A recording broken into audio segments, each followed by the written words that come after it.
At 55, Barbara Stanwyck signed a private studio contract forbidding same-sex relationships. A clause so strict, it reached into her most personal choices, turning love into a punishable offense. Imagine being Hollywood's highest-paid actress, adored worldwide, yet trapped in legal language that outlawed your heart. The silver screen showed her fierce independence. But off-screen, she lived under rules meant to erase who she might truly love. Barbara Stanwyck was born Ruby Catherine Stevens in Brooklyn, New York, in July 1907. Her early years were marked not by glamour, but by hardship. Her mother died tragically when Barbara was only 4, falling from a streetcar in Manhattan. Soon after, her father abandoned the family, leaving young Ruby and her siblings to fend for themselves. With no parents to guide her, she grew up tough, self-reliant, and wary of depending on anyone. The Brooklyn of her childhood was noisy and restless. Street vendors called out their wares, tenement families leaned from windows, and children played stickball in alleys lined with laundry. This was the world that shaped her, a working-class neighborhood where survival depended on grit. Ruby left school before her teens, taking odd jobs as a clerk, a rapper in department stores, and a dancer in speakeasies. Each job was a step toward independence, but also a reminder of how precarious life could be for a young woman without family support. The era itself was in transition. The 1,910 seconds and 1,920 seconds were years of jazz and prohibition, of women cutting their hair short and daring to smoke in public. Flappers dominated the cultural imagination, while silent films captivated audiences with exaggerated emotions and shimmering stars.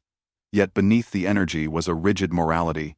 Respectability was demanded, and anyone who strayed from convention risked ruin.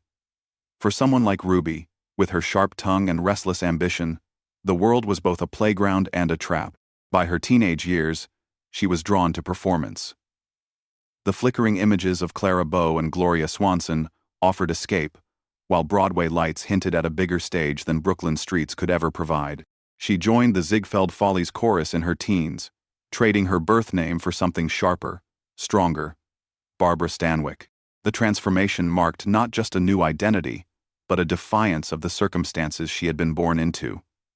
She had lost her family, but she would build a new one in the theater, and later, on the silver screen. Still, those early wounds never left her. Friends would later recall her toughness, the way she could cut down anyone with a glance or a word. That steel came from a childhood where vulnerability was dangerous, where secrets had to be kept close. Brooklyn taught her to survive, and those lessons would follow her into Hollywood, where survival demanded not just talent, but silence. With the city behind her, Barbara set her sights on Broadway, the first step on the road to stardom. Barbara Stanwyck's climb began on the Broadway stage. By the mid-1,920 seconds, she was a dancer in chorus lines, moving with precision under dazzling footlights. She caught the eye of producer Willard Mack, who cast her in The Noose. Though only a supporting part, her raw energy impressed critics. It was a hint of the strength audiences would later associate with her screen roles. Soon after, she married actor Frank Fay, whose connections drew her west to California. Hollywood in the late 1,920 seconds was a world of experimentation and upheaval. Silent films were fading, replaced by the new marvel of sound. Studios scrambled to find actors whose voices matched their faces. Barbara's smoky, low-pitched voice was perfect for this new era. By 1929, she was under contract at Warner Brothers. Her first starring role came with Ladies of Leisure, 1,930. Directed by Frank Capra. The story of a working-class girl yearning for love mirrored Barbara's own rough beginnings, and she infused it with truth. Critics called her performance magnetic. A star was born. Throughout the 1,930 seconds, she became the face of resilience. In Stella Dallas, 1,937, she played a poor mother, sacrificing everything for her daughter's future.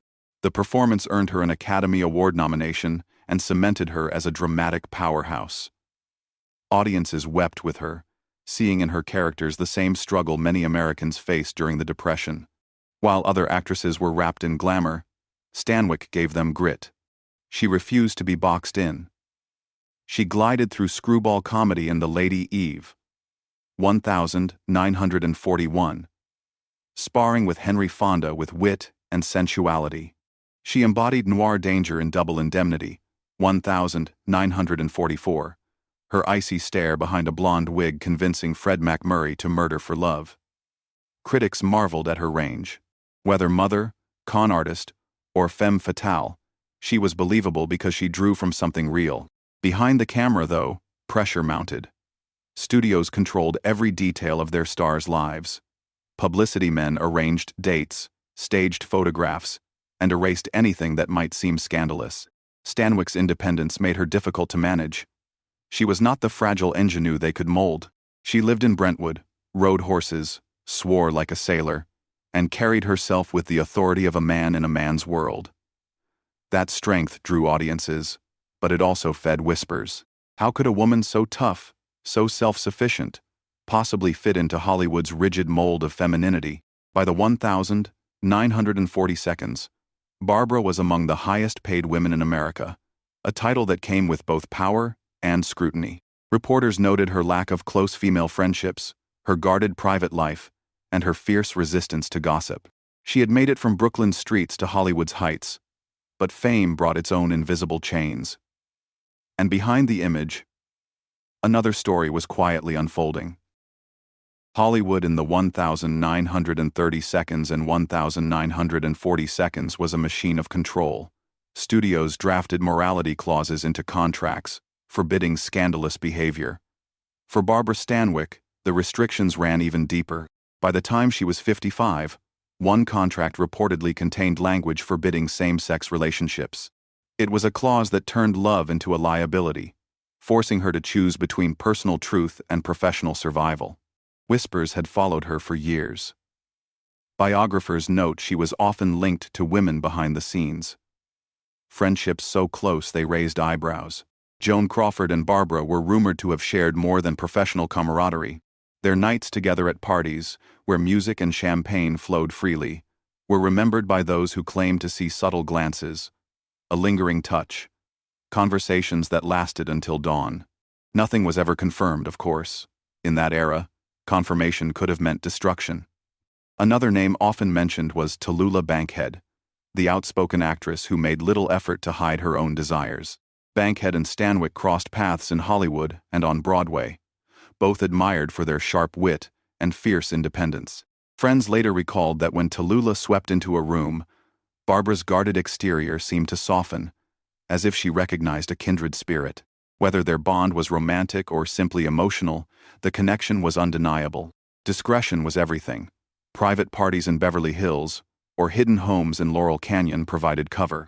Trusted friends would host gatherings where stars could shed their public masks, laughing, drinking, even dancing freely with partners they could never acknowledge in daylight. For Barbara, these evenings were rare moments of relief. She could let the steel melt away, if only for a few hours. But secrecy came at a cost. Studio executives monitored their stars relentlessly. Photographers waited outside homes. One rumor, one photograph, could shatter a career built over decades. Stanwyck was no fool. She learned to move carefully, using trusted drivers, choosing meeting places far from Hollywood's glitter. Some biographers describe her driving alone late at night, winding through canyon roads to reach safe houses where she could simply be herself. The loneliness of those drives lingers in her story. The hum of tires, the city lights fading in the rearview mirror, freedom just out of reach. Her marriage to Frank Fay had ended in bitterness, followed later by a long partnership with actor Robert Taylor. To the public, Taylor was the perfect leading man, and their union appeared solid. Privately, however, many historians describe it as a studio-arranged shield. Taylor's own rumored relationships with men, combined with Barbara's guarded companionship, made their marriage appear more like a contract of convenience than a love match. They divorced in By the 1950 seconds, Barbara Stanwyck was one of the most admired actresses in America. Yet behind the applause, whispers grew louder. Gossip columnists hinted at her private life, suggesting she was too independent, too aloof, too different. In a town where rumors could topple a career, these suggestions were dangerous. The morality clauses in her contracts left no room for scandal. Studios demanded she appear at premieres on the arm of handsome men, even after her divorce from Robert Taylor. Photographers were tipped off to capture her in perfect poses, smiling as if nothing in her world was out of place. But behind the images, Barbara knew every smile was a performance, every handshake a shield. She was living under a microscope that saw everything yet understood nothing. Her choice of roles began to shift. By the late 1950 seconds, she moved toward television, becoming one of the first major film stars to embrace the new medium. The Barbara Stanwyck show in 1960 earned her an Emmy. But it was also a reminder that the studios were no longer offering her the same prestige roles. Some insiders believed it was because she was aging in an industry that prized youth. Others quietly suggested that her refusal to conform off-screen, her unwillingness to remarry or play the demure Hollywood wife, made her less desirable to powerful men in charge. The gossip was never printed outright, but it was there in the silences. Casting directors hesitated. Producers looked for safer choices. The very qualities that had made her a star, strength, independence, sharp intelligence, were turned against her in whispers about her femininity, her orientation, her ability to fit the mold. And in that climate, where being suspected of same-sex love could end a career, silence became her only defense. Emotionally, the toll was heavy. Friends described her as fiercely loyal but often lonely. Retreating into her ranch in California's San Fernando Valley, where she cared for horses and found solace in the quiet. The public saw a glamorous star. The reality was a woman fighting to preserve her dignity in a system designed to strip it away. She buried her vulnerabilities under toughness, but even steel has its limits. Hollywood had given her wealth and fame, but it demanded obedience in return. The more she resisted, the more isolated she became. By the early 1960 seconds, Barbara faced her lowest point. She was still working. Barbara Stanwyck never surrendered. If Hollywood tried to sideline her, she found new ways to stay alive on screen. In the 1960 seconds, she turned toward television westerns, a genre she loved for its rugged honesty. In The Big Valley, 1969, she played Victoria Barkley, a widowed matriarch running a vast ranch. The role was commanding, fierce, and deeply human, earning her another Emmy. Viewers admired her authority, perhaps sensing how much of her own willpower she poured into the character. Off-screen, she lived quietly. Her ranch in Encino became her sanctuary, with horses, wide fields, and trusted companions. In later interviews, she spoke of the peace animals gave her, a reprieve from the scrutiny of Hollywood. She never remarried after Robert Taylor, nor did she publicly acknowledge any romantic partnerships.